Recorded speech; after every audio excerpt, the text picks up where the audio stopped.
지금부터는 11장 화학 실험을 할 건데 이 영상을 보지 않은 학생들 많을 것 같은데 솔직히 의대를 꼭 가고 싶다면 이 영상 꼭 봤으면 좋겠어요. 실험 문제 시간 많이 걸린다, 어렵다 이런 핑계로 다들 버리고 그러는데 생각보다 원리 요령만 잘 습득하면 맞출 수 있는 그런 문제예요. 거기다가 대부분의 경우에 배점이 5점이죠. 그래서 이거 버리면 이 문제 그냥 무작정 버린다고 하면 너무 아쉬운 거예요. 여러분이 이렇게 포기하기엔 너무 포기하기엔 너무 아쉬운 그런 문제라는 거죠. 그래서 아예 그냥 대놓고 얘기할게요. 그냥 포기하면 떨어진다 생각합시다. 알았죠? 하자고요. 꼭 했으면 좋겠어요. 바보스럽게 무조건 버리고 이러지 말고 공부하겠다고 마음 먹었으니까 끝까지 해보자 이 느낌으로 했으면 좋겠다라는 거 알아두시면서 자 1번 첫 번째 문제부터 보도록 하죠. 음. 자, 화학 실험실에서 이거 뭐 실험 안전 수칙만 알면 되는 그런 문제인데 실험실에서 수행하는 일반적인 조작범위나 지켜야 할 안전 수칙으로 옳지 않은 것을 찾으래요. 완전 이런 거 나오면 점수 주는 문제죠. 초창기에 이런 문제 나왔었는데 자, 첫 번째 1번부터 미지시하게 냄새를 확인해서는 안 된다. 자, 냄새 확인하면 안 되는 거죠. 굉장히 위험한 거죠. 아주 부득이한 게 냄새 맡을 때는 직접적으로 맡으면 안 되고 간접적으로 맡아야 돼요. 그래서 1번은 안 되고요. 그 다음에 두 번째 물굴 항상 넣을 때는 물을 먼저 넣은 후 진화 항상을 넣는다. 그쵸? 안 된다. 이거 맞는 말이죠. 확인해서는 안 된다. 맞는 얘기고 그다음에 물을 먼저 넣은 후 그다음에 진화항성을 넣어야 된다. 맞죠? 유 염산이라든가 뭐 NaOH 이런 애들은 먼저 시약을 넣어 놓고 물을 가해도 되는데 근데 황산 같은 경우는 탈수 반응에 그다음에 황산이 물에 녹아들어간 반응은 굉장히 큰 발열이기 때문에 잘못하면 파바바박 소위 끓어 가지고 물이 튀는 것 마냥 소위 기름 끓고 있는데 물방울 떨어지면 팍 튀죠. 그쵸? 그런 현상과 똑같은 식으로 황산 용액이 튈 수 있어요. 그때 튀는 황산은 그때 튀는 물방울은 굉장히 진한 황산 물방울이기 때문에 굉장히 위험하다. 그래서 반드시 물에 황산을 넣어야 된다. 꼭 기억해 두셔야 되는 내용. 그다음에 진한 염산을 비커에 따를 때 유리막대 이용해서 비커 벽을 따라 흐르게 한다. 그렇죠. 바로 이렇게 해야 되죠. 염산이 있는데 여기다 그냥 쏟아버리면 막 튈 수 있겠죠? 따라서 유리막대 이렇게 딱 대 가지고 여기다 졸졸졸 따르게 되면 그때는 유리막대를 따라서 흘러내리기 때문에 튀는 현상이 덜 일어나겠죠? 염산같이 위험한 물질은 꼭 이와 같이 유리막대를 벽에 대고 따라야 돼요. 그래서 맞는 얘기고요.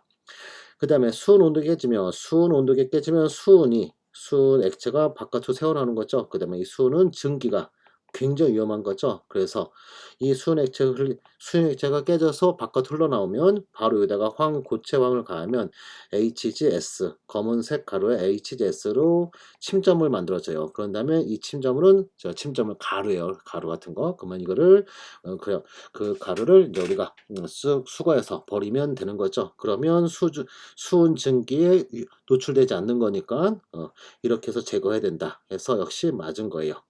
자, 그 다음에 고체 시약을 덜고 남은 약수저의 시약은 고체표에 다시 넣는다. 안 되죠? 한번 꺼내면 컨테미네이션, 오염이 될 수 있어요. 시약 중에 많은 애들은 소위 조회성 해가지고 물을 흡수한다든가 또는 꺼낸 다음에 다른 시약이 묻을 수도 있잖아요. 그쵸? 그거를 다시 그 시약병에 넣어버리면 오염이 되죠. 그래서 반드시 시약병에 다시 넣으면 안 돼요. 그냥 폐기 처분해야 돼요. 그렇죠? 폐기물, 유기물, 무기물 역시 구분해서 유기물에다가 무기물 넣으면 안 돼요. 촉매같이 돼가지고 그 안에서 반응이 일어날 수 있어요. 그렇죠? 또 반대로 무기물에다 유기물 넣어도 마찬가지고 그래서 폐기물, 무기물인지 확인한 다음에 폐기통에 반드시 폐기 처분해야 되죠. 또 그냥 하수구에 흘러내리면 또 안 돼요. 그렇죠? 아무튼 다시 넣지 않고 폐기시킨다 해서 답은 5번이 되겠네요. 자, 이런 문제 나오면 진짜 이런 거는 여러분이 풀고 지나가야 될 거 아니에요. 뭐 사실 뭐 여러분이 시험 문제 보면 실험 문제 이거 나오면 땡 잡았다 할 것 같긴 해요. 자, 이렇게 해서 답은 5번 됐네요. 자, 이번에는 06년도 05번 문제. 자, 이 문제는 유효 숫자에 관련된 그러한 문제인데 우선 유효 숫자 찾는 거는 여기 나와 있는 수치들 갖고 해볼게요. 해보면 현재 이 숫자 같은 경우는 21 이거 전부 다 유효 숫자고 그 다음에 소수점 아래에 있는 소수점 아래 숫자 숫자와 숫자 사이 뭐 2.01 이렇게 됐으면 숫자와 숫자 사이는 0은 유숫자예요. 그다음에 2.10 이렇게 놓으면 역시 소점 아래에 있는 맨 마지막에 있는 것도 유숫자. 자, 그런데 0.02 이렇게 돼 있으면 이 경우는 0도 0 앞에 숫자 있고 그 뒤로 그 앞에 모두 다 0이죠. 그러면 이들은 유효숫자 아니다. 그러면 유효숫자는 요거 하나만, 즉 유효숫자 한 자리. 자, 이런 식으로 우선 유효숫자 개수 우리가 여러분 찾을 수 있어야 되는데 이 경우 유효숫자 개수가 21 모두 다 유효숫자고 25, 253 253 또 숫자니까 이건 전부 다 우선 유효숫자고 그 다음에 이 0은 소점 뒤에 있는 맨 마지막에 있는 0이기 때문에 이것도 역시 유효숫자예요. 그러면 유효숫자는 얘는 6자리 이와 같이 되고 그 다음에 15.0 자 소점 뒤에는 0은 유효숫자랬죠. 그러면 얘는 유효숫자 3자리고 그 다음에 16.1도 역시 유효숫자는 3자리 이와 같이 우선 되겠죠. 자, 우선 이것이 됐고, 그런 다음 이들을 이용해서 밀도를 구하고자 한다 하고 있어요. 자, 근데 그 전에 방금 유숫자 찾는 거 해봤으면 이번에는 덧셈 뺄셈 연산하는 것도 한번 해볼게요. 그러면서 덧셈 뺄셈 같은 경우는 소점 아래에 있는 거, 얘가 가장 적게 있는 거. 현재 보면 얘는 한 자리만 있죠? 그 다음에는 세 자리나 있어요. 그러면 이거에다 맞추게 돼 있어요.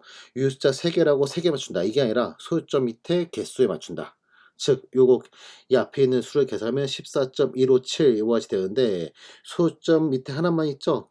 즉 소점 두째 자리부터는 오차가 있다는 얘기예요. 그래서 오차를 없애기 위해서 여기 첫째 자리까지만 쓴다 하면서 여기 첫째 자리까지 쓰는데 그런데 소점 두째 자리에서 5가 있죠.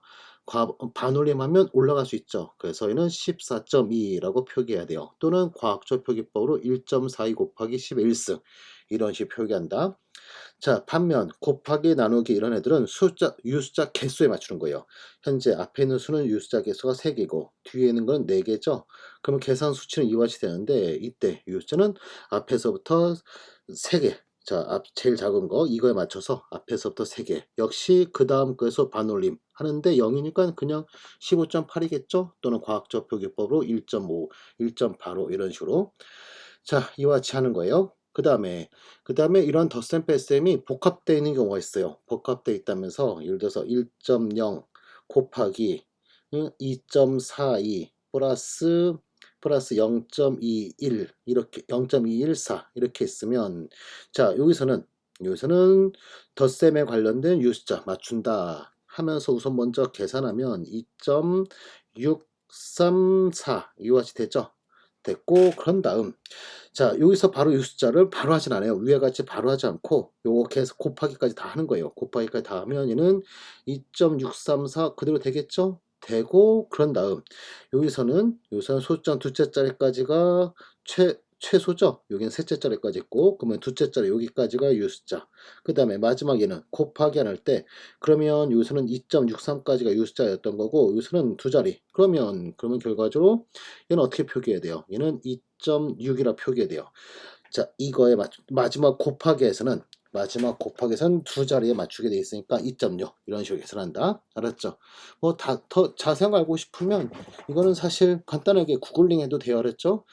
자, 아무튼 자, 유숫자가 이때 딱 한 번 나오고 안 나와 가지고 우선 간단하게 요 정도로만 하고 넘어가도록 할게요. 넘어가면서 자, 여기 있는 문제 풀려면 밀도 계산식 먼저 확인해 봐야겠죠? 그러면서 밀도 계산식은 얘는 부피분의 질량 하면서 부피는 자, 분자인 질량을 먼저 볼까요? 질량은 21.2530 이와 같이 되고 단위는 그램 있겠죠? 그 다음에 부피 금 조각의 부피를 해야 되는데 15ml 문금까지 물을 채워놓고 그런 다음에 금을 넣었더니 16.1ml가 된대요.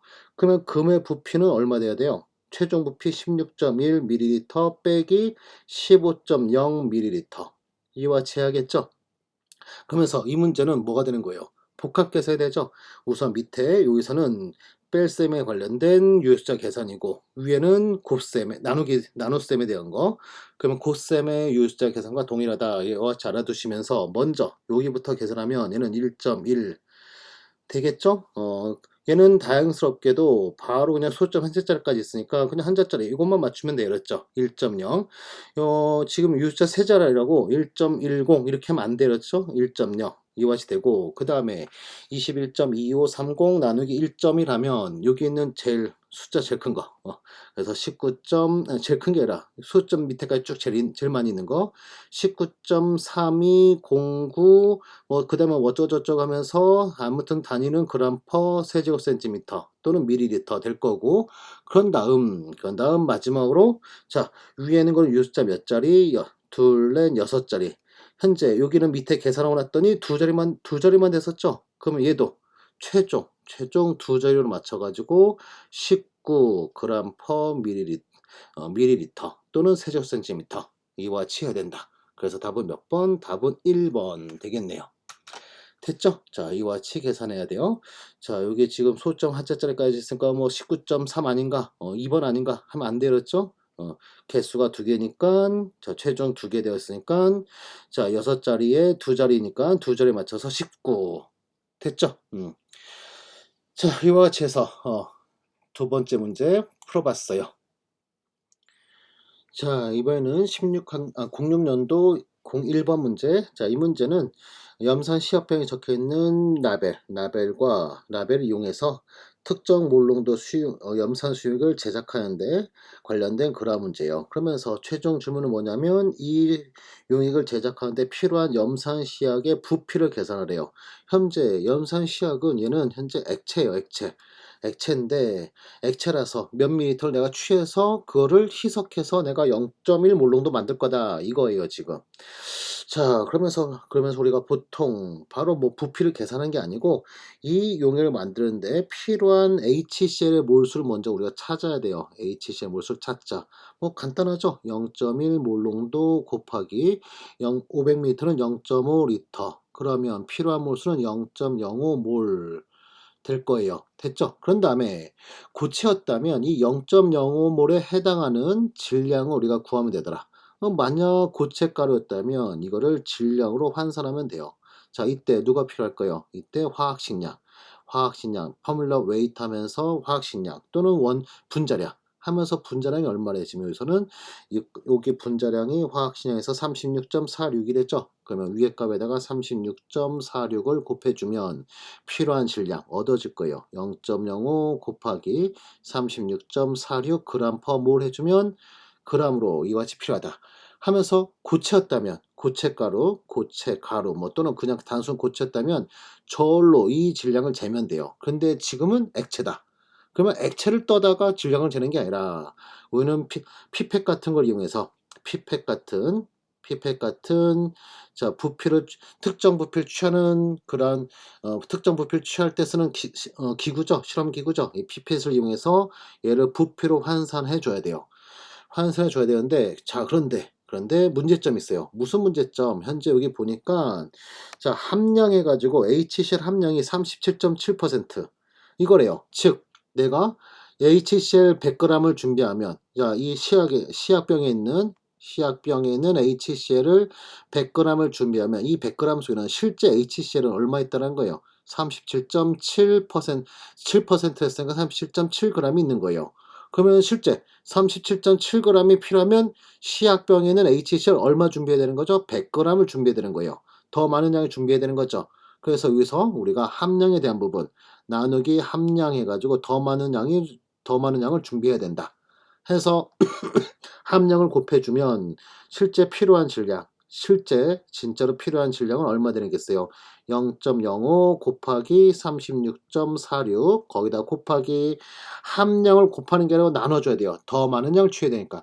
더 많은 양을 취해야 그 안에 내가 진짜 필요한 양이 있는 거잖아요. 그렇죠? 그래서 나누기 37.7%, 즉 37.7분의 100 또는 그냥 나누기 0.377 하면 되겠죠. 이만큼이 진짜로 필요하다.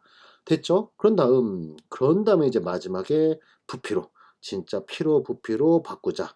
이때는 누가 필요할까요? 바로 밀도가 필요하겠죠. 밀도라는 것을 이용하면 부피를 질량으로 또는 질량을 부피로 바꿀 수 있잖아요. 밀도는 부피분의 질량이기 때문에, 자, 부피라는 것은 여기에서 말하는 부피는 밀도 나누기 질량 되겠죠. 그러면서 최종 필요한 부피는 어떻게 되겠어요? 얘는 0, 우선 질량 부분이 0.377분의 0.05 곱하기 36.46 그 다음에 나누기 밀도 그쵸? 나누기 밀도를 해야겠죠? 그러면서 나누기 밀도가 얼마였어요? 밀도가 현재 여기 보면 1.1906 그랬으니까 1.1906 g per 밀리리터 해주면 최종 단위는 밀리리터가 되고 있겠죠. 자, 이와 같이 해서 이만큼 부피를 취해서 먼저 메스 플라스크 500m짜리 메스 플라스크는 이와 같이 긴 목에 그 다음에 둥그렇고 바닥은 자 평평한 거 그 다음에 여기 눈금이 하나 달랑했어요. 여기까지 물을 채우면 이게 바로 500ml 되는 메스 플라스크 또는 부피 플라스크 하면서 여기다가 먼저 HCl을 넣어놓고 처음에 물을 소량 먼저 받아 놓은 다음에 처음에 될 수 있으면 안전을 위해서 소량의 물을 준비해 놓고 거기다 HCl 방금 취한 부피를 넣은 다음 그런 다음에 다시 물을 더 채워서 최종 500m 되도록 맞춰 놓으면 그게 바로 0.1 물농도 HCl 수용이다. 이와 같이 되겠죠. 그러면서 필요한 정보들 현재 라벨링에서 필요한 정보들은 누구누구 되겠어요. 현재 여기 있는 화학식량 그 다음에 함량 마지막으로 밀도. 그래서 답은 몇 번? 답은 함량 화학식량 밀도에서 바로 5번 되겠네요. 됐죠? 그리고 실험 과정. 자, 이만큼을 준비한 다음에 물 500ml 넣는 게 아니에요. 물을 소량 우선 준비해 놓고 거기다가 염산 방금 취한 거 넣고 물을 더 부어서 최종 부피가 500이 되도록 만든다. 이게 바로 0.1 몰롱도 500ml 만드는 거예요. 그렇죠? 그때 필요한 기구로 부피 플라스크 500ml짜리 부피 플라스크 그 다음에 필요한 부피를 취하기 위해서 누가 필요하다? 피펫이 필요하다. 이런 거 됐죠? 자 이렇게 해서 답은 5번 됐네요. 자 이번에는 06년도 20번 문제. 자 이 문제는 핵반응 관련된 거죠. 핵반응이 초창기엔 좀 몇 번 나오다가 안 나온 지 10년도 넘은 그런 문제인데 자 그래서 보통 이론 수업 때는 제가 다 뺐는데 기출 때는 기출에서 나오긴 했었으니까 한번 간단히 배우고 그 다음 핵반응 이 문제 풀어보도록 하죠. 자 그러면서 우선 제일 먼저 핵반응하면 첫 번째 중요한 게 이 핵반응은 몇 차 속도씩 얘네들은 전부들 핵 분열이든 핵 융합이든 전부들 1차 속도식을 따라요. 그러면서 가장 중요한 부분이 반감기 내내 일정하다. 이 반감기 가지고 우리는 뭐도 구할 수 있다. 속도상수 K도 구할 수 있다. 하면서 속도론적인 질문. 이게 우선 가장 중요한 부분이에요. 그래서 실제로 편입 같은 데로 가면 핵반응 시험 문제 상당히 잘 나오죠. 뭐가 나오냐면 현재 방사성 동위원소가 있는데 이 방사성 동위원소가 처음 농도 대비 8분의 1로 줄어들 때까지 걸린 시간을 구하시오. 이런 거. 그러면서 반감기가 예를 들어 30년이다. 그러면 8분의 1로 줄려면 반감기 몇 번 해야 돼요? 3번. 따라서 90년 걸린다. 뭐 이런 식의 문제. 또는 역으로 자 속도 상수를 알려준 다음에 그들로부터 반감기 구하고 반감기로부터 얼마 농도까지 줄어드는데 걸린 시간 구하라 뭐 이런 것도 나오죠. 자 이게 첫 번째 나오는 거고 그 다음에 두 번째는 핵반응 자체를 보는 거예요. 반응식 완결에 대한 거. 반응식 완결에 대한 건데 근데 이거 하기 전에 먼저 여러분이 선행적으로 알아야 될 게 있어요. 핵반응식 방출되는 입자. 자 방사성 동위원소로 말하는 게 아니라 방사성 동위원소 핵이 다른 핵으로 바뀌는 거죠. 그때 뭐 양전자라는 걸 방출하기도 하고 베타 입자 방출하기도 하고 뭐 등등해요. 그래서 그런 걸 여러분이 먼저 알아야 된다면서 그 첫 번째로 알파 입자 하면 얘는 누굴 말하냐면 헬륨 핵을 말하는 거예요. 2와 4짜리. 그래서 핵이니까 전자는 다이러스건 플러스 이과이긴 하겠죠. 그러면서 자 전하는 지금부터 신경 쓰지 않을 거예요. 전하는 신경 쓰지 마시고 우선은 입자 핵에 집중하도록 하죠. 그러면서 알파 입자에서는 헬륨 핵으로서 양성자 2개, 중성자 2개를 말하는 거고 그 다음에 또 가장 또 유명한 게 베타 입자죠. 베타 입자면 얘는 전자를 말하는 거예요. 전자면서 얘는 마이너스 1가고 그 다음에 원자 번호를 하나를 감소시키는 역할을 해요. 전자가 방출되면. 그래서 마이너스 1에 그 다음에 제로예요. 즉 중성자가 제로인 거죠. 전하가. 이 애가 전자를 방출하면 전하 얼마 돼야 돼요? 마이너스 1을 잃었으니까 얘는 플러스 1이 돼야겠죠. 프로톤 P 이와 같이 돼야겠죠. 그래서 원자번 하나를 감소시킨다. 뭐 이와 같이 되고 이러한 일 때문에 원자번 하나를 감소시킨다. 원자번 하나를 감소시킨다. 이와 같이 돼. 어, 원자번 하나를 증가시킨다. 이와 같이 되죠. 마이너스 1이 나갔으니까. 그러면 원자핵은 증가되겠죠. 1이. 그쵸? 그 다음에 중성자 변은 없게 돼요. 질량수 변은 없게 돼요. 왜냐하면 중성자가 양성자로 바뀌면서 질량수란 거는 양성자 플러스 질량수잖아요. 그러니 질량수는 변 없다 해서 마이너스 1의 제로와 같이 되고, 그 다음에 양전자에서 이거에 그대로 반대 전화인 거죠. 양전자 해가지고 얘는 2에 플러스 1인데 얘는 어떻게 되냐면 원자 번호를 하나 감소시켜요. 하지만 질량수는 변화시키지 않는다. 자, 이게 바로 양전자. 그 다음에 중성자면 얘는 중성자면 N, 뉴트론에서 N이란 기호를 쓰고 요 앞에는 중성자로 쓰죠. 중성자에서 기호는 N이란 기호를 쓰고 그 다음에 원자로는 변화시키지 않지만 질량수 하나는 변화시킨다. 자, 그 다음에 전이라 주고 있어. 양성자, 양성자면서 얘는 프로톤의 P를 쓰고, 그 다음에 원자번호 1을 변화시키고, 질량수도 1을 변화시키게 되죠. 그래서 1의 1이다. P라는 기호를 쓰고요. 하면서 여러분이 이거를 꼭 좀 암기 좀 해주셔야 돼요. 의대 편입과 생각한다면 반드시 꼭 외워줘야 돼요. 의대 편입은 이게 핵반응 자주 나오는 거니까. 자, 이거 알아두시고 그런 다음에 반응시 완결의 원리는 여기 있는 예를 가지고 할게요. 여기 나온 문제 가지고 그러면서 어떻게 푸냐면 이렇게 푸는 거예요. 여기 가에 해당하는 물질 누구냐 하면 그러면 물질 아직 모르는 상태고 그 다음에 원자번호 부분에 X라 하고 질량수 부분에 Y라 표기한 다음 그런 다음에 반응 전 반응물 쪽에서의 원자 번호들의 즉 양성자들의 합은 반응 후 여기 있는 양성자들의 합과 같아야 된다. 즉 1은 2 플러스 X랑 같아야 된다. 자, 그 다음에 두 번째 질량수 부분 반응 전 반응물들의 질량수의 합과 반응 후 생성물들의 질량수 합은 또 동일해야 된다. 즉 3은 3 플러스 Y랑 동일해야 된다. 이런 식에서 X랑 Y랑 찾는 거예요. 그러면 X는 마이너스 1 y는 제로여야겠죠. 그러면 얘는 마이너스 1의 제로인 것은 누구밖에 없다? 방금 전에 설명한 거에서 바로 전자. 그럼 이게 바로 뭐겠어요? 이게 바로 베타 입자. 가에 해당하는 입자는 베타 입자. 이와 같이 되겠죠? 자, 또 그 다음 것도 해볼까요? 그 다음 것도 하면 여기 나에 해당하는 물질은 어떤 물질에 그 다음에 원자번호는 X 그 다음에 질량수는 Y 해놓은 다음 6 이것은 5 플러스 X랑 같아야 된다. 그 다음에 10은 10 플러스 Y랑 같아야 된다 하면 X는 1이고 Y는 또 제로. 그러면 얘는 뭐가 되겠어요? 얘는 바로 양전자. 1의 제로인 양전자가 되겠죠? 얘는 양전자.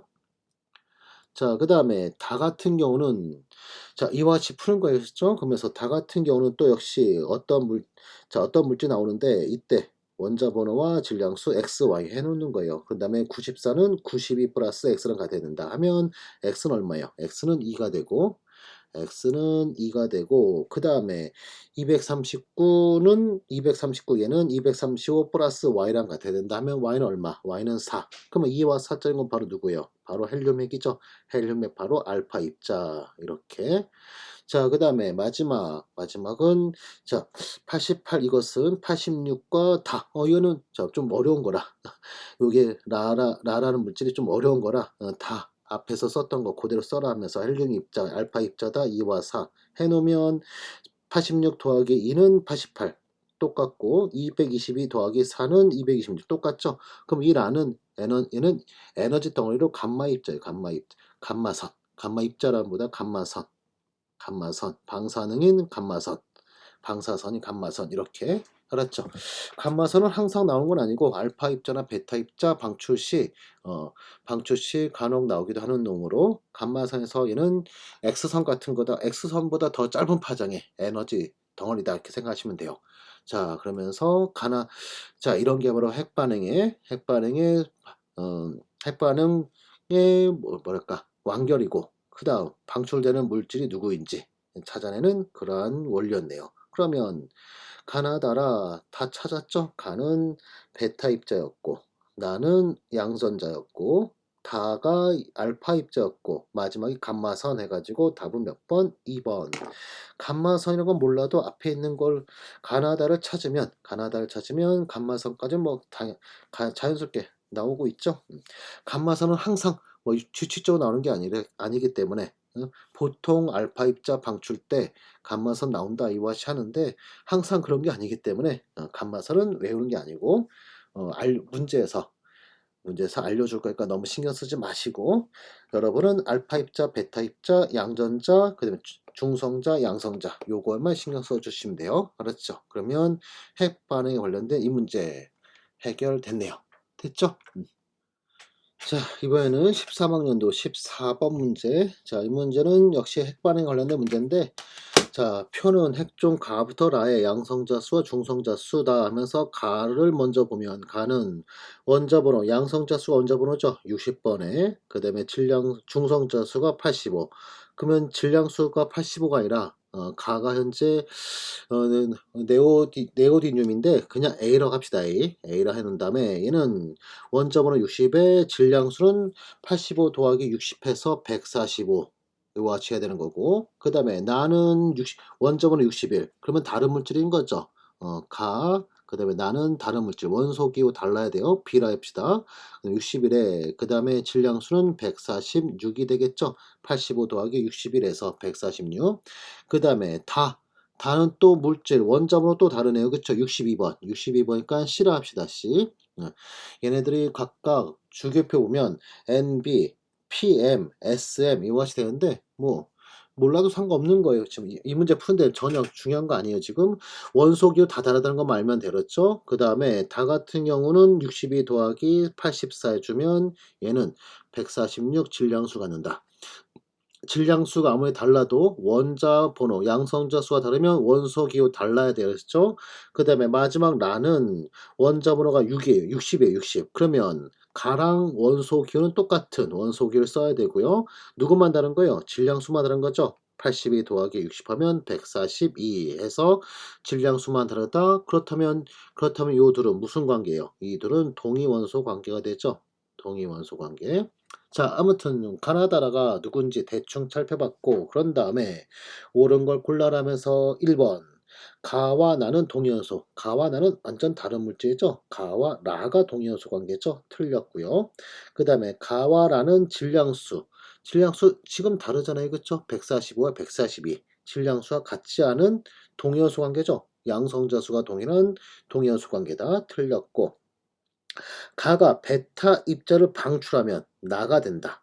자, 3번 가가 누구냐면 A라 그냥 했었죠. 60에 145인데 얘가 자 베타 입자. 베타 입자가 바로 뭐예요? 베타 입자는 바로 전자였죠. 마이너스 1에 제로인 거.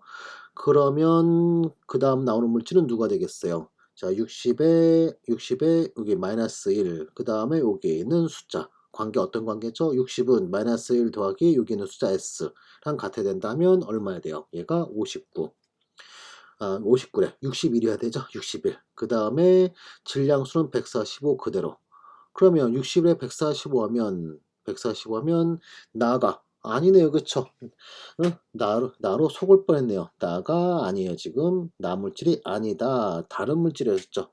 질량수가 다르잖아요. 지금. 그래서 다른 물질 동위원소죠. 나의 동위원소가 되겠네요. 틀렸고 그 다음에 나가 양전자를 방출한대요. 자, 나는 현재 B에 61에 146이라 썼던 앤데 이 애가 양전자면 1에 제로인 놈이죠. 이걸 방출해서 누군가가 된대요. 그런 다음에 여기 x, y 한 다음 1 플러스 x는 61과 같아야 된다. 그럼 x값 얼마? x값은 60이 될 테고요. 0 플러스 y가 146이 되어야 된다면 얘는 또 얼마? 얘는 146 이렇게. 그러면 60의 146은 누구예요? 60의 146은 다가 아니죠. 그쵸? 다도 역시 아니다. 그래서 다가 아니다. 현재 가나다란 아니네요. 지금. 자, 그 다음에 5번. 다는 알파 입자를 방출하면 5번. 이거 뭐야? 다가 알파 입자를 방출하면 5번. 다가 누구죠? 지금 다는 C라고 표시했었고 62에 146이었는데 얘가 알파 입자 방출한다. 알파 입자는 헬륨 핵이라 했었죠? 2와 4짜리. 그러면 이게 x, y 한다면 x 값은 얼마야 돼요? x 값은 얘는 얼마? 얘는 60이 돼야 될 테고요. 그 다음 y 값은 얼마 돼야 돼요? y는 142가 돼야겠죠? 그러면서 60에 142, 60에 142. 바로 이게 누구예요? 이게 바로 요거 라네요. 그쵸? A 하면서 이거는 바로 라였네. 그러면 라가 된다라는 5번 맞았네요. 됐죠? 자, 이렇게 해서 자, 우선 숫자적으로 해가지고 이와 같이 풀면 되는 문제인데 그런데 여기서 또 이런 원리도 있어요. 자, 현재 요 가에서 알파 입자를 방출한다면 원자 번호는 2가 줄어야 되고 중성자 수도 2개 줄어야 된다. 그러면 결과적으로 가에서 알파 입자 방출한다면 요 자리로 온다. 뭐 이런 식으로. 전 나로 하는 게 좋겠네. 나 가지고 한다면 나는 알파 입자를 방출한다면 원자 번호 2 줄여야 되고 중성자 수도 2 줄여야 되니까 바로 요 물질이 온다. 자, 그 다음에 이번에는 다해서 베타 입자를 방출한다. 베타 입자는 전자죠, 그쵸? 전자를 방출하면 중성자 수는 그대로인데 원자 번호가 증가돼야 돼요. 중성자 수는 죄송해요. 중성자 수 베타 입자 방출한다면 중성자가 양성자가 되죠. 그래서 중성자 수 하나 감소하고 원자 번호 하나 증가한다. 이게 바로 베타 방출. 자, 이런 식으로 해가지고 또 풀어도 되는데 근데 그냥 이렇게 푸는 게 더 빠르지 않을까요? 이런 원리로 푸는 것도 있는데 그냥 이렇게 푸는 게 더 빠를 것 같기도 해요. 알았죠? 자, 아무튼 이렇게 해서 맞는 거는 5번 됐네요. 자, 이번에는 16학년도 19번 문제인데 자, 이제 본격적으로 실험 문제죠. 자, 실험 문제 푸는 요령은 원칙적으로 한다면 여기는 실험 과정을 쭉 차례대로 읽고 그 다음에 실험 결과 확인한 다음에 거기에 맞는 보기들을 푼다. 이렇게 푸는 건데 우리는 시험 보는 거죠. 시험을 보다 보니까 시간도 넉넉하지 않고 하니까 보기를 차례대로 순서대로 보자고요. 이 보기는 실험 순서에 맞춰 질문하게 되어 있거든요. 그래서 보기를 차례대로 보면서 풀자. 알았죠? 자, 그러면서 첫 번째 옳지 않은 걸 골라라 되어 있고요. 그 다음에 이거는 뭐 기체상수 R을 측정하는 실험이다. 요 정도 읽어놓고 시작해야겠죠? 자, 목적이 누군지가 처음에 보통 나와 있으니까. 자, 읽어놓고 옳지 않은 걸 골라라면서 첫 번째 1번 마그네슘 1몰당 수소 기체 1몰이 발산한다. 관련된 반응식을 한번 써봐라 이거죠. 그러면서 이거 굉장히 중요한 반응이죠. 금속과 그 다음에 염산, 이게 염산을 쓰고 있죠. 염산. 금속을 염산 수용에 넣으면 누가 발생한다? 수소께서 발생한다. 자, 금속, 지금 이제 마그네슘이죠? 마그네슘과 그 다음에 염산 HCl을 반응시키면 그러면 MgCl2에 그 다음에 H2 이와 같이 되는 거예요. 그러면서 개수 맞추기 한다면 여기 둘 써주면 된다. 이런 식으로 하는 건데 자, 이거 생각보다 많은 학생들 이거 되게 헷갈려요. 수소가스 나오는지 Cl2가스 나오는지 이거 굉장히 헷갈려 하는데 자, 푸는 요령은 이와 같이 풀면 되는 거예요. 자, HCl 즉 H 플러스와 Cl마서 있는 거예요. 이걸로부터 H2가 나온다 하면 그러면 수소가 뭐 하는 거예요? 플러스 1에서 제로로 수소는 뭐가 돼야 되죠? 환원이 되어야 수소가 나오는 거고 그 다음에 Cl2가 나온다라는 것은 자, 여기 CL이 마이너스 1에서 산화수가 제로 되는 거예요. 그러면서 얘는 뭐예요? CL이 나온다는 거는 얘는 산화예요, 산화. 그러면서 HCl 말고 다 같이 넣은 물질이 산화되는지 환원되는지 이것만 알면 만약 이거랑 같이 넣은 A라는 물질이 얘가 산화되고 있었다면 HCl에서는 누가 H 플러스와 Cl마수 중 누가 일어나야 되죠? 환원. 그래서 H2가 발생되는 거고 같이 넣어준 물질이 만약 환원이 일어나고 있다면 HCl은 구성원은 누가 무슨 반응이 일어난다? 산화 일어난다. 그러면 결과적으로 Cl2가 발생한다. 이렇게 찾아가는 거였죠. 그러면서 HCl과 같이 넣은 게 누구였죠? 바로 마그네슘. 금속고체였죠. 그러면서 얘는 금속고체는 뭐가 잘 된다? 산화가 잘 되는 거죠. 환원되지 않죠.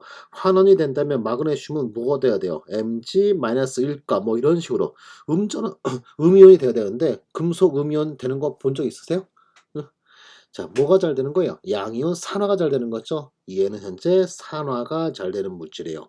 그러면 HCl에 있는 구성원은 누가 일어나야 된다? 여기서는 환원반이 일어나야 된다. 즉 환원이라는 게 누구다?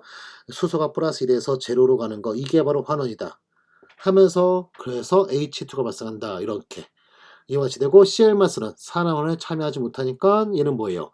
현재 이 산화원 방에서는 구경꾼이온 또는 이 Cl-가 뭐 만들어진 금속 양이온과 만나서 염을 만든다. 염을 만든다. 이렇게 구성하면 되는 거예요. 알았죠?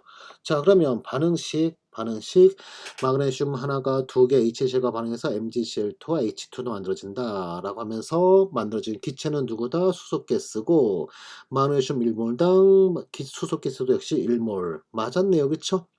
맞았어요. 그러면서 이거 매우 중요한 거니까 꼭 잘 기억하자고요. 상당히 잘 나오는 질문이니까. 알았죠? 자, 됐고, 그 다음에, 자, 2번 보기 볼까요? 2번 보기는 A라는 조작은 무엇이냐 하면서 A를 찾아보자고요. 순서도 있어요. 순서대로. 그러면서 순서, 나에 있죠? 현재 약 25mg의 마그네슘 리본을 취해서 표면을 사포로 닦는다. 사포로 뭐 하자는 얘기예요? 긁어낸다는 거예요. 무언가 긁어낸다. 사포로 긁어낸 다음에 이거는 무엇을 말하는 거냐면, 이거는 녹을 제거한다는 거예요. 녹 제거. 녹 제거. 녹이란 건 또 그러면서 무엇이냐? 녹이라는 것은 금속의 녹하면, 이 금속의 녹하면, 이 금속의 녹, 얘는 무엇을 말하는 거다? 바로 산화물을 말하는 거예요. 산화물. 자, 산화물은, 자, 금속, 마그네슘 산화물을 우리가 지금 산화물을 또 염산과 반응시키는 게 목표해라. 마그네슘 자체를 염산과 반응시키는 게 목표니까 산화 마그네슘은 우리한테 뭐예요? 불순물에 해당하는 것밖에 안 되잖아요. 그렇죠? 따라서 이 불순물인 녹을 제거한다 또는 산화물을 제거한다. 산화 마그네슘을 제거하는 것이다 하면서 맞았네요. 그러면서 꼭 기억해 두세요. 4% 제거한다 하면 불순물 제거 중이다. 즉 표면에 달라붙어 있는 불순물. 우선은 뭐 세척을 했을 테니까 뭐 흙 같은 거 묻어 있지는 않겠죠. 그렇죠? 흙 같은 걸 제거하는 게 아니라, 흙 같은 불순물을 제거하는 게 아니라, 바로 뭐 산화물, 녹을 제거하는 거다. 이렇게 요거 꼭 좀 잘 기억하자. 알았죠? 자, 그다음에 자, P는 용액과 기체의 온도를 실험실 온도와 같게 하기 위함이다 하면서, 지금 볼까요? 지금 B가 어디 있네요. 지금 B가 한참 밑에 가 있어요. 용액을 시킨다. 반응이 완료된 후 용액을 식힐 때까지 기다린다. 자, 용액 시킨다. 어디까지 시킬까요? 응? 우리가 냉장고 넣어놓고 시키는 게 아니라, 응? 상온에 넣고 시키는 거예요. 그러면 상온에 둔다. 상온에 둔다는 것은 바로 뭐이겠어요? 실험실 온도랑 같게 하기 위한 거다. 그래서 시킨다면 바로 이거예요. 무조건 실험실 온도랑 똑같이 한다. 그러면 실험실 온도 측정하면 바로 그게 뭐예요? 이 용액의 온도, 또는 지금 여기는, 자, 얘는 지금 마그네슘을 걸어놓고 뒤집으면서 염산과 그 다음에 뒤집으면서 넣어놓고 반응시키고 있어요. 그러면 수소개차 볼볼볼 올라오면서 이게 H2 가스가 얻어진다. 그러면서, 자, 얘를 식히게 되면 이 얻어진 H2 가스도 역시 상온으로 식는 거잖아요. 이 용액도 상온으로 식는 거고. 그렇죠? 그래서 식힌다 하면 실험실 온도로 맞춘다. 이 생각하면 돼요. 어? 또는 뭐 흡열 반응 같은 경우는 온도가 낮아지고 있겠죠. 그러면 온도 낮아지는 걸 그냥 가만두지 않고요. 역시 또 가만 놔둬요. 냅두면 실험실 온도랑 똑같아지겠죠. 그러면 실험실 온도만 측정하면 발생된 기체든 발생된 액체든 누구의 만들어진 물질의 온도는 실험실 온도랑 똑같다. 그러면 온도항이 필요할 때 굉장히 편리하게 되잖아요. 그쵸? 그래서 이것도 역시 상당히 중요한 걸로 꼭 기억하자 하면서 맞는 얘기고요. 자, 그다음에 네 번째는 C는 눈금 실린더 내부의 압력을 대기압과 같게 하기 위함이다. 현재 C 어디 있나요? 쭉 찾아보니까 여기 있네요. 마하 과정에 C 눈금 실린더 안과 밖의 수면 높이가 같아지도록 물을 더 부었다 하고 있어요. 자, 여기 지금 보세요. 지금 보시면 수소가스가 발생되면서 높이가 다르죠. 왜 다른 거다? 이 안에 있는 수소가스 압력과 대기압이 다른 거예요. 다르다 하면서, 그러면서 우리는 요 수소가스 압력이 필요한 것 같은데, 현재 상태라면 이거를 뭘로? 압력계를 이용해서 압력을 측정해야 돼요. 상당히 불편한 일이에요. 그런데 옆에 보세요. 물을 더 부어서 둘의 높이가 똑같이 맞춰 놓으면 누르고 있는 이 안에 있는 수소가스가 누르는 힘과 대기압이 누르는 힘은 뭐한다? 서로 같아진다. 그러면 대기압만 알고 쓰면 그게 바로 뭐가 되는 거예요? 수소가스 압력. 굉장히 심플해지죠, 그쵸? 그래서 높이를 맞춘다 하면 압력을 똑같이 맞춘다 생각하면 되겠죠. 그러면 바로 맞았다. 그러면 1번부터 4번까지 다 맞았으니까 틀린 건 몇 번이겠어요? 5번. 보통 계산 문제, 좀 복잡한 계산 문제는 하나 정도 나오는데 이거 맞냐 틀리냐 하기 전에 먼저 위에서 답이 보통 나와요. 지금같이 다 맞거나. 그러면 바로 그냥 5번이 틀렸겠죠? 그렇죠? 이렇게 해서 실험 문제가 생각보다 몇 가지만 여러분 잘 알고 있으면 금방 풀 수 있는 문제. 지금 제가 설명을 잔뜩 했는데도 불구하고 지금 8분 걸렸어요. 근데 제가 혼자 푼다고 치면 저 이거 계산이 이렇게 위에 실험 과정에 관련된 거라 이건 초등학교, 중학교 때부터 계속 배우는 내용들이에요. 여러분이 어렸을 때부터 조금씩 배웠던 내용들이라 보면 금방 기억날 수도 있어야겠죠. 그러면서 위에 거 한 1, 2분이면 풀지 않았겠어요? 그렇죠? 자, 그래서 뭐 겁먹지 말고. 그래서 겁먹지 말라 한 거였죠? 자, 겁먹지 말고 풀자. 요거 꼭 기억해 두시고, 그 다음에 지금은 제가 풀어주는 단계니까 5번 어디가 틀렸는지 찾아볼까요? 그래서 현재 우리는 기체상수 R을 측정하는 거다면서 R은 어디 쓰나요? 지금 여기 기체도 발생하고 하고 있으니까 바로 이것 떠올리면 되겠죠? PV는 nRT. 이걸 떠올리면 되겠죠? 그러면서 여기서 우리는 R을 구하는 게 목표다면서 R이라는 것은 얘는 NT분의 PV 하면서 자 누구의 압력과 누구의 부피가 필요할까요? 바로 발생된 수소가스 얘가 필요한 거죠. 자 그러면서 제일 먼저 압력은 대기압과 맞춘다면서 대기압이 따로 나왔네요. 대기압 따로 나왔네요. 근데 미리미리 Hg로 나왔으니까 우리 R 쓸 때 여기 미리미리 Hg로 되어 있네요. 압력 단위는. 그러면 그대로 압력은 758 미리미리 Hg 쓰면 되고 그다음 부피는 어디서 측정해야 될까요? 여기서 부피를 측정해야 될까요? 여기서 부피를 측정해야 될까요? 바로 압력이 758 미리미리 Hg 여기서 부피를 측정해야겠죠. 그러면서 여기서 실린더 이근값 나와 있어요, 지금. 그쵸? 기체 부피하면서 친절히 다 알려줬네요. 그러면 25.2 밀리리터. 밀리리터인데 여기는 뭐로 되어 있어요? 리터로 되어 있으니까 25.2 밀리리터 그냥 쓰면 안 되죠? 나누기 1000은 한 0.0252 해야 단위가 밀리리터 되겠죠? 그 다음에 몰수는 자 사용된 마그네슘량이 얼마래요? 24.3 mg이래요. 그러면 이 마그네슘이 지금 여기 그림 보시면 다 반응해서 없어졌어요. 그러면 자, 이 마그네슘 몰수 어렵지 않게 구할 수 있겠죠? 24.3 나누기 마그네슘의 질량은 얼마래요? 마그네슘 몰 질량은 어디 있나요, 지금? 여기 있네. 24.3 나누기 24.3. 그러면 얘는 그대로 1m몰. 그쵸? 24.3mg였으니까 1mm몰 하면서 몰의 단위는 누구 쓰고 있네요. 그냥 몰을 쓰고 있네. 그러면 0.001몰 그 다음에 곱하기 온도 T 현재 실험시 온도는 얼마래요 지금 실험시 온도는 295칼빈 하면 이제 리터에 미리미리 HG에 그 다음에 모래는 마이너스 1승 온도는 마이너스 1승 하면서 이렇게 하면 됐네 하면 뭐야 위에랑 답이 똑같네 그러면 5번 맞는 거 아니야 자 여기서 속으면 안 되죠 절대 속으면 안 되는 거 현재 여기서는 무엇을 하고 있냐면 수상포집이라는 거 하고 있어요. 수상포집을 하다 보니까 이 안에는 H2 가스만 들어있는 게 아니고 여기 물에서 증발된 수증기도 같이 있어요. 수증기도 같이 있다. 따라서 이 안에 들어있는 기체의 압력이라는 것은 이것은 수소가스의 분압 플러스 수증기압 이렇게 해줘야 돼요. 즉 수증기압은 어떻게 해줘야 돼요? 대기압하고 똑같다 아니라 대기압 그 다음에 대기압 빼기 수증기압을 해줘야 되는 거죠. 그래서 수증기압이 여기서 문제에서 20 mmHg 이게 있잖아요. 그러면 여기 압력을 어떻게 줘야 돼? 758을 쓰면 안 되고 738을 써야 되는 거죠. 그렇죠? 요거를 조심해야 되겠죠? 요게 수상포집이었기 때문에 수소가스만 있는 게 아니라 증발된 누구 또 있다? 수증기도 있다. 그래서 수증기압을 뺀 738 써야 된다. 여기가 분장이 요게 잘못된 거예요. 그래서 5번이 틀렸다. 됐죠?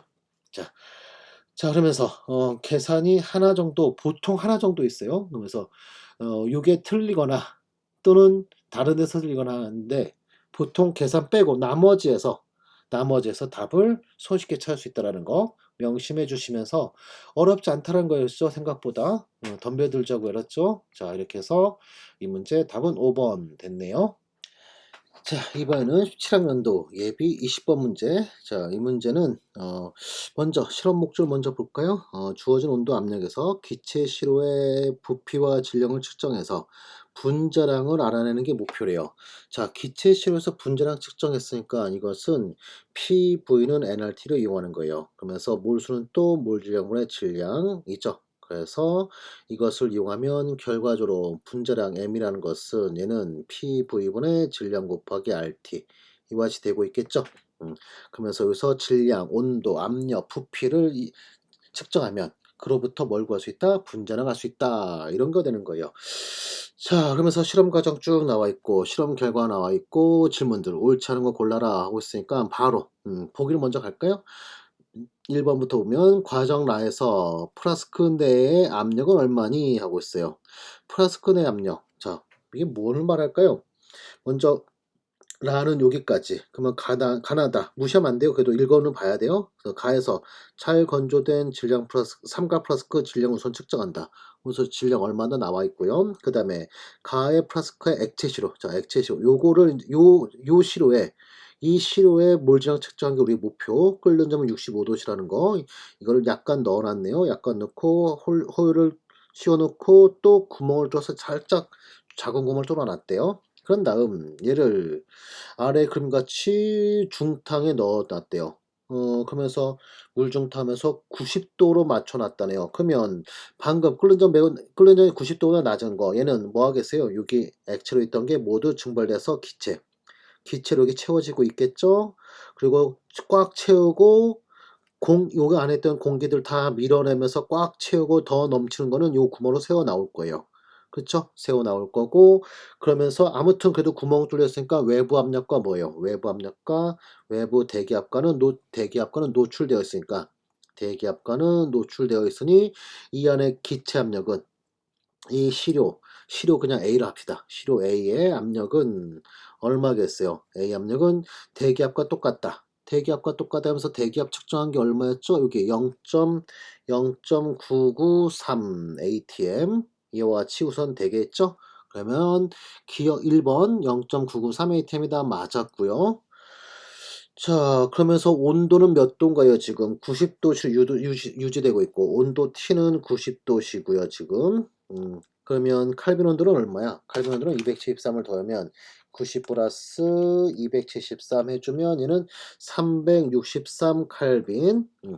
자, 그 다음에 2번 마가 뭔가요? 증발이 완료되면 플라스크를 중탕에서 꺼내서 식힌 후 호일을 제거하고 물기를 닦고 플라스크 질량을 측정한대요. 플라스크 질량을 측정한다. 자, 식혔대요. 시로는 식혔다. 그러면 자, 꺼냈어요. 꺼내면 좀 전 기체로 바뀌었던 애들이 식었으니까 다시 뭐 하겠어요? 이게 액체로 돌아왔겠죠? 그쵸? 액체로 돌아온다. 근데 돌아온 거는 좀 전 여기 기체로 꽉 찼던 애들이 그대로 왔겠죠? 그럼 처음 질량은 아니겠죠? 처음 내가 넣은 이거보단 분명 작은 거겠죠? 즉, 여기 채우고 있던 질량을 우리가 구하려고 하는 거네요.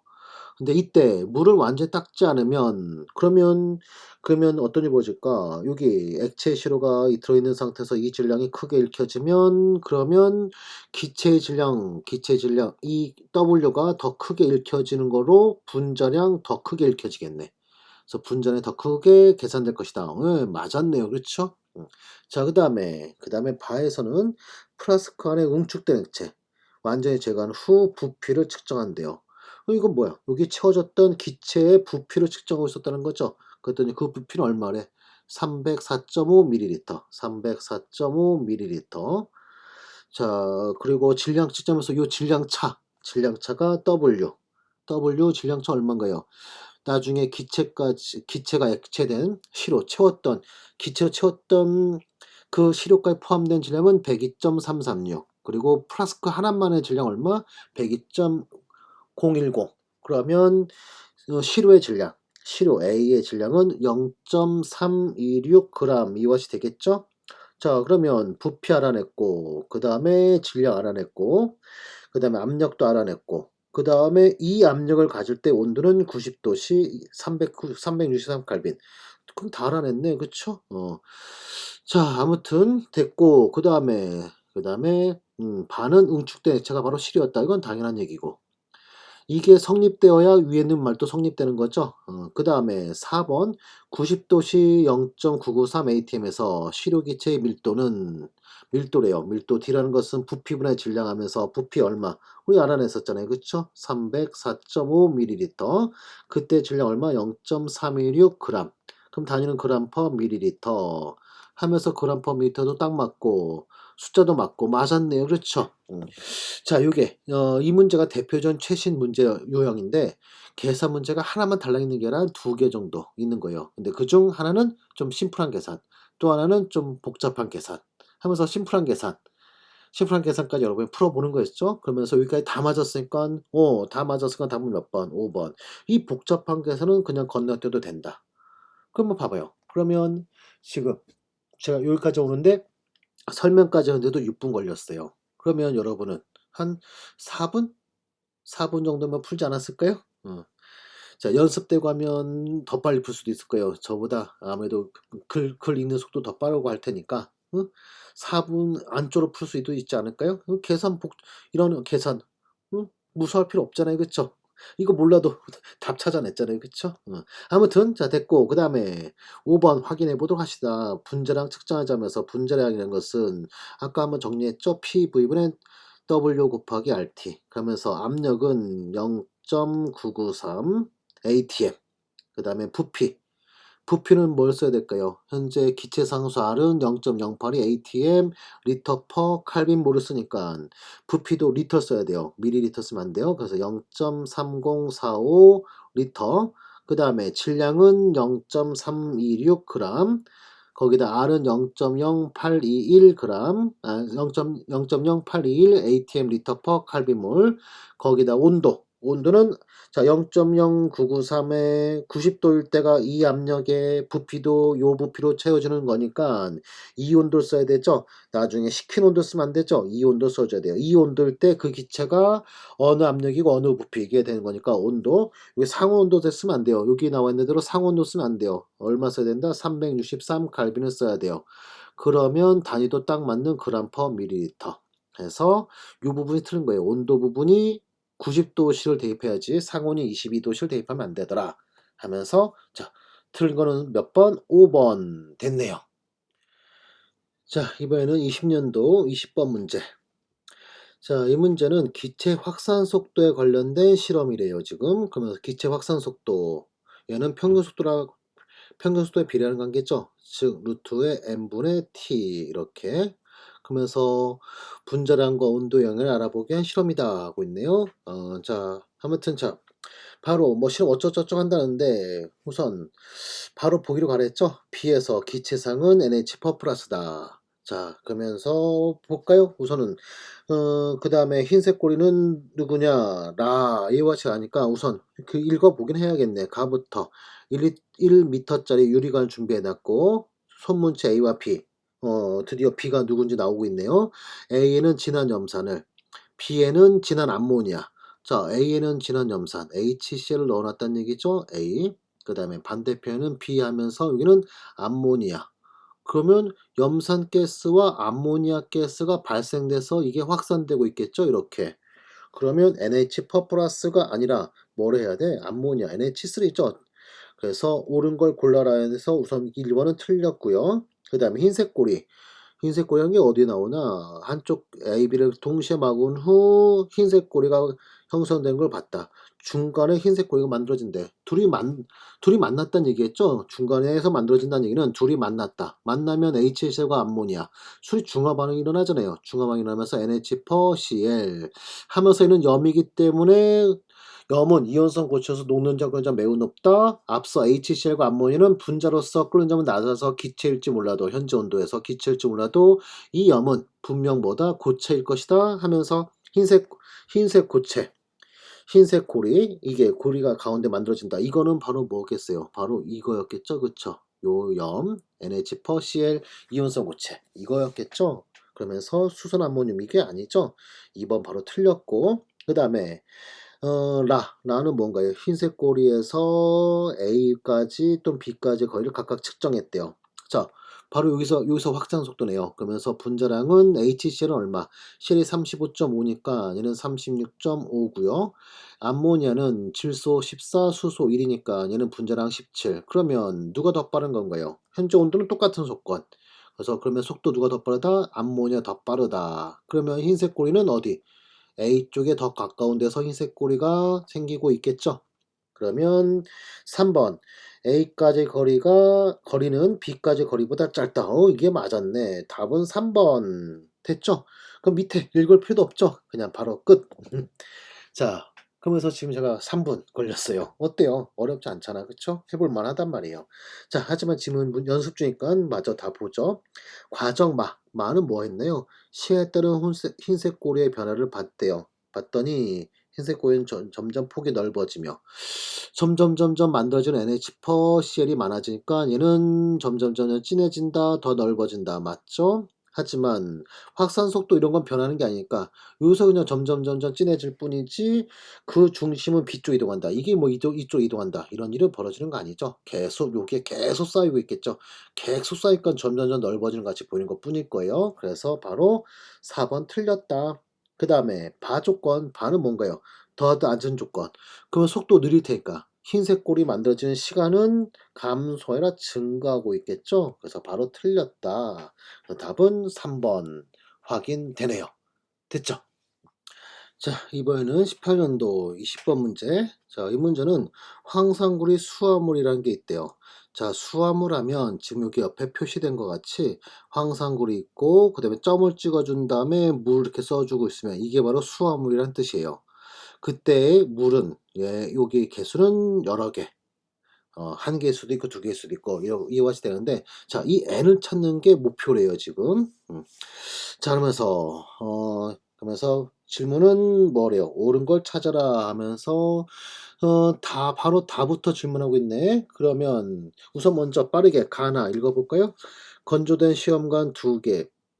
얘는 이거를 준비해 놓고 이거를 가열해서 빠져나오는 H2의 양을 측정하면 이거 특정 예를 들어 1몰을 준비해 놓고 그런 다음에 빠져나오는 수증기 가열을 시켜서 빠져나오는 수증기가 뭐냐 2몰이었더라. 그러면 여기 N은 2. 뭐 이런 식으로 측정하면 될 것 같아요. 아무튼 자, 이 얘기를 먼저 하면 안 되는데 자, 아무튼 보도록 할까요? 건조된 시험관 2개, 그 다음에 마개가 달린 기역자 유리관 준비해 놓고 얼음에 담긴 비커를 준비한다. 뭐 그냥 준비만 잔뜩 했네요. 특별한 거 없고 황산구리 수화물 분말 시료를 약 5g을 준비해서 질량을 측정했대. 측정된 질량 얼마래? 5.02g. 자, 이게 지금 수화물까지 있는 것의 질량인 거죠. 그 다음에 다음 그림 같이 넣고 그런 다음에 드디어 다네요.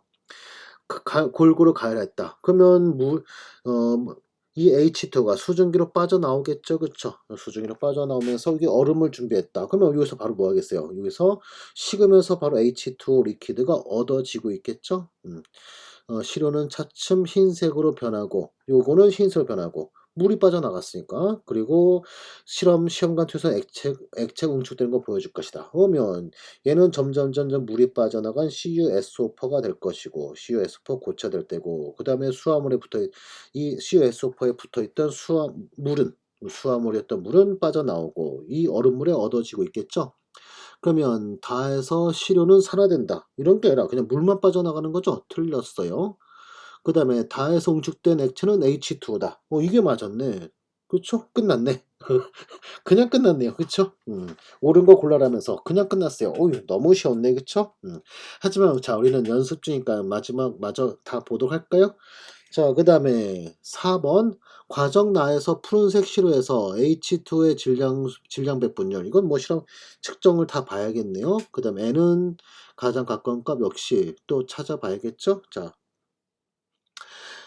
나는 이 H2의 질량 배분율 찾으라는 거니까 전체 질량분의 H2의 질량 곱하기 100 하면 되겠죠. 그러면서 전체 질량은 5.02가 전체 질량, 5.02가 전체 질량, 그리고 마의 질량이 무슨 질량인가요? 건조된 용기에서 상온을 시킨 후 흰색 시료. 이 얻어진 물의 질량을 측정한 게 아니라 여기 남은 흰색 CuSO4 질량을 측정한 거죠. 그럼 5.02에서 3.23을 빼면 이 질량이 뭐가 되겠어요? 이 질량이 바로 빠져나온 물의 질량이 되겠죠. 거기다 곱하기 100% 하면 이게 바로 처음에 수화물에 있던 물의 질량 배분율 딱 맞아 떨어지네요. 그쵸? 그 다음에 n의 값에 가까운 것은 이건 어떻게 하면 될까? 우선 이것의 몰수 찾아내고 빠져나온 물의 질량 요거의 몰수 측정하면 되겠죠. 우선 5.02 아니지 죄송해요. 이렇게 하는 게 아니라 요게 지금 여기에는 지금 n개의 물이 있으니까 이거에서 몰 질량 얘로 나눠서 몰수 바꾼다 사실상 불가죠. n을 모르니까. 그러면 누굴 써야겠어? 얘 쓰면 되고 아래 거 이걸 써야겠죠. 아래 3.23g은 CuSO4만 있는 거잖아요. 그러면 3.23 나누기 CuSO4의 몰 질량. CuSO4의 몰 질량은 화학신형에서 160 해주면 이게 바로 CuSO4의 몰수고 이게 몰수고 그 다음에 물의 몰수는 얼마? 물의 몰수는 요게 5.02 빼기 3.23 해주면 5.029 빼기 3.23 해주면 빼기 3.23 해주면 이 값이 얼마예요? 이 값이 1.79 이거 나누기 18g per 몰 해주면 이게 바로 물의 몰수. 그래서 만약 물의 몰수 그러면서 요게 돼야죠. 만약 n이 1이었다면 이게 1대 1이 되는 거고 n이 2면 1대 2 이게 돼야 되는 거죠. 그쵸? 따라서 최종 n은 얼마 되겠어요? 물의 몰수 나누기 얘의 몰수 하면 되겠죠. 그러면 18분의 1.79 나누기 이거 하면서 분자 분모 바뀔 테니까 밑에 분모가 3.23 위에 분자가 160 이렇게. 그러면 18분의 160은 맞았지만 이 부분이 틀렸네요. 그쵸? 이렇게 하면 안 되죠? 이렇게 하면 안 되고 이 부분을 이렇게 하면 안 되고 뭘로 해야 돼? 3.23분의 그 다음에 수증기의 질량 부분 1.79 이렇게 해야 되죠? 그래서 5번 틀렸다. 그 다음에 잠깐만 4번이 맞을 리가 없지. 틀려야지. H2의 질량 배분율은 나에서 전체 질량은 5.02g이었고 그 다음에 마에서 측정한 질량은 CuSO4니까 그거 뺀 값이 이거 제가 밑에 분모를 안 봤구나. 분모가 5.02로 나눠줘야 되죠. 3.23이 아니라 제대로 잘 풀어놓고 분모를 안 봤었네요. 그래서 틀렸죠. 그래서 틀렸고 그 다음에 4번 틀렸고 5번도 틀렸고 4번 맞은 거 아니었어요. 아까 제가 분모를 잘못 보는 바에 맞는 거를 착각했어요. 자, 4번도 틀렸고 5번도 틀렸고 2번도 틀렸고 그 다음에 1번 CuSO4 NH2에서 CuSO4와 H2는 불균혼합물이다. 이게 아니라 이렇게 해서 그냥 하나 균형혼합물이죠. 그냥 균형혼합물. 그래서 1번 바로 틀렸고 그러면 답은 3번 됐네요. 됐죠? 자, 이번에는 21학년도 MD 20번 문제인데 자, 다음은 황산철 칠수화물 FeSO4에 점 찍고 H2 적겠으면 이게 바로 수화물이랬죠. 그래서 칠수화물이라고 얘를 합성하는 실험이래요. 그러면서 실험 과정 쭉 나와 있고 하면 이걸 또 보는 게 아니라 먼저 뭘 보랬어요? 보기 먼저 보랬죠. 그러면서 첫 번째 보기 보니까 FeSO4의 7개의 물에서 철과 S가에는 배기결합이다. 아니죠. 지금 여기 이온결합이 된 거죠. 이온결합. S가 아니라 또 SO4 이과랑 철 플러스 이과랑 SO4 이과랑 이온결합 하고 있는 거죠. 바로 틀렸고요. 그 다음에 과정 가가 뭐였나? 철을 준비한 다음에 18mm몰이네요. 거기다가 0.1몰 농도 HSO4 수용액 100ml를 가하고 가열해서 녹인대요. 그러면 철 고치하고 H2SO4가 반응시키는 거네요. 그쵸? 그러면 철 재료에서 철 플러스 이가 산화되고 있네. 그러면 철 플러스 이가에 그 다음에 누가 환원되었을까? 바로 앞서 했던 금속을 염산수에 넣으면 H 플러스가 환원돼서 H2가 발생한다. 바로 딱 그거죠. 그래서 금속을 산에다 녹이면 수소가스 발생한다. 요 내용이 알았죠. 그러면 철 플러스 이가에 SO4 마스가 그대로 있고 그 다음에 H 플러스가 H2로 발생해서 기체로 빠져나간다. 이렇게 그러면서 산소가스나 수소가스 틀렸죠. 자, 이렇게 금속을 산에 넣으면 산에 넣으면 누가 발생한다? 수소가스 발생한다. 꼭 알아두자고요. 이거는 초등학교 때부터 배우는 내용을 알고 있는데 꼭 알아두죠. 진짜 잘 묻죠? 바로 틀렸고요. 그 다음에 3번 과정나에서 과정나가 뭔가요? 용의가 더 이상 진행되지 않으면 고체를 걸러야 한다. 이 고체 누구겠어? 반응하지 않은 철이겠죠. 철. FeSO4가 아니죠. 그냥 철이죠. 철. 틀렸고요. 그 다음에는 뭔가요? FeSO4 H2요. 7개짜리 이거 용해도는 에탄올에서가 물에서보다 작다. 에탄올 왜 나오나? 볼까요? 다가 있네요. 현재 고체 걸러내고 현재 철 플러스 이가와 SO4 마스이가 이걸로 현재 녹아있는 상태, 이온으로 녹아있는 상태죠. 근데 거기다 에탄올 가했더니 결정이 석출된대. 이 에탄올의 결정이 만들어졌다는 얘기죠. 그러면 얘는 물속에서는 이온화되면서 용해돼 있었는데 에탄올 C2H5OH 용매에서는 이 용매 속에서는 뭐 한다는 얘기예요. FeSO4로 붓고 고체로 침전되고 있다는 얘기죠. 그러면 용해도 어디서 더 큰 거예요? 물에서가 용해도 더 크다. 에탄올에서가 물에서보다 작다. 맞았네요. 그렇죠? 4번이 맞는 얘기예요. 4번. 자, 됐죠? 화학 실험에 대한 지식이 아주 많지 않아도 풀 수 있는 문제 나와 이렇게. 그 다음에 5번 FeSO4 하여튼 이 수화물의 퍼센트 수동률은 50%다. 볼까요? 마지막에 건조된 결정의 질량을 측정했더니 이것의 질량은 2.5g 즉 9mm몰이래요. 9mm몰. 우리 처음에 시작할 때 철 얼마 준비했죠? 18mm몰을 준비했었고 그 다음에 황산은 0.1에 100이니까 얘는 10mm몰을 준비했고 그러면서 누가 한 게 시작인 거예요? 얘가 한 게 시작이었네. 그쵸? 그래서 얘가 남았던 건 맞았네. 그쵸? 아까 걸러낸 고체는 철이다. 맞았네요. 그쵸? 그러면서 실제 반응량 얼마? 10mm몰. 이론치 반응량은 10mm몰의 반응. 그런데 최종 얻은 건 99mm몰이래요. 그러면 일드는 어떻게 되겠어요? 실제 반응량은 10mm몰일 거라고 예상했는데 이론치는 10mm몰 반응할 거라 예상했는데 실제 얻은 건 9mm몰인 거죠. 거기다 곱하기 100% 하면 얼마? 얘는 90% 해서 50은 아니죠. 틀렸죠. 이거 갖고 하면 안 돼요. 지금 이거 갖고 하면 안 되는 거예요. 이거 되게 많이 돼요. 엄청 많은 학생들 이거 갖고 하면서 이상한 짓 하는데 아니에요.